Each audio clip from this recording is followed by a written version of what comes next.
বিয়ে বাড়ি থেকে আসার সময় মামির সাথে খেয়ে দেখলাম এগুলো একটু আগে নিয়ে আসা এখানে আসলাম, বাড়ি আলো ছিল, ভিতরে আলো ছিল, ওখানে দেয়া ছিল, মানে শ্বশুর ছিল, বিয়ে বাড়ির লোক ছিল দুই ঘরে।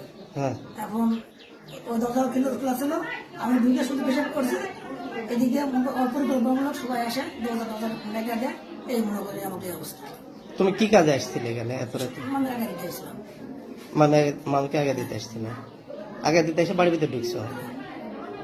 তো বাড়ির ভিতরে ঢুকলে কেন? আগা দিলে তো রাস্তা থেকে টয়লেটে পেশাব করছি, পেশাব করার পরে মনে করেন যাবো, এই সময় সব লোকজন কেন হয়েছে আমাদের কাছে দিলে এখন বেরো না, মানুষকে লোকজন খারাপ দিবে, এরা তো ওখানে লুকাইছে, এর ভিতরে সে দরজা সবাই গিলা দিবে, খুলে দেয় মনে করেন। এখন রাত তো তোমার তখন কয়টা? তখন বিয়ে বাড়ি রাত প্রায় 2টার মতন। 2টা। তুমি আগা দিবার আসছো, ঠিক আছে। পোস্টার করবে রাত্রে বেলা, তাহলে তো বাড়ির ভিতরে নাও ঢুকলে পারতে। লোকজন ছিল, দুই ঘরে আলো ছিল, দুটো বাড়ি আছে, দরজা খোলা ছিল, বাইরে তো পোশাক করতে পারতে। হ্যাঁ, তাহলে একটা বাড়িতে ঢুকলে কেন? বিয়ে বাড়ির লোকজন ছিল তো। ছিল, লোকজন ছিল। দুই ঘরে লোকজন ছিল। তোমার নাম ঠিকানা বলো পুরোটা।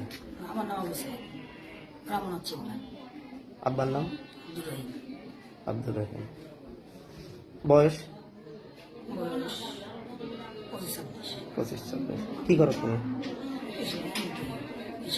কৃষিকাজ। সম্পর্কে কি হয়? মামি।